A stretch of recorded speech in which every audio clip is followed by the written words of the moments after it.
Wet and Wild did an early release. If you got the email, the only way to get this early release is if you got the email, because there's a link in the email to their Crystal Cavern collection, and I got that. It's like $50, and it comes with everything that you see at Harmon's, and they've been spotted at Walgreens now. They have the entire collection, so it's the 4 eyeshadow palettes with like 3 or 4 colors in them.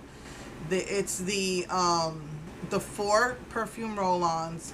It's the 2 highlighters. One is it's not loose. It's actually little squares, and then they have the pressed one, and they have the face spray, and the 4 lip glosses. So, I jumped on that. I have to collect it. And it comes in a really beautiful box set. The box set is not like the square, it's kind of shaped like a gemstone.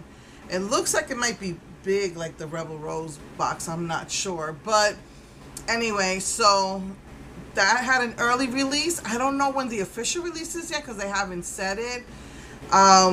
And then Sugarpill today, she released 2 limited edition lip glosses. She's never made a lip gloss before. So she released 2 limited edition lip glosses and 2 new matte lipsticks, but with the matte liquid lipsticks with the glitter in them. And it's brown and nude. And that's not really something that I was like really wanting. I already have the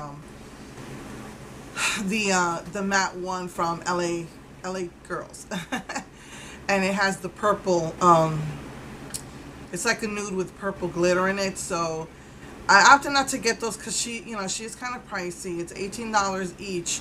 But I set my timer for noon, because those 2, the nude and the brown with rainbow glitter, I think that's permanent, because it didn't say limited edition, but the glosses does say limited edition. And it was like a pink and a berry. So I decided to get those 2. And hopefully I'll have that by next week. I know that my box set from Wet and Wild will come, they said, by Saturday. So yeah.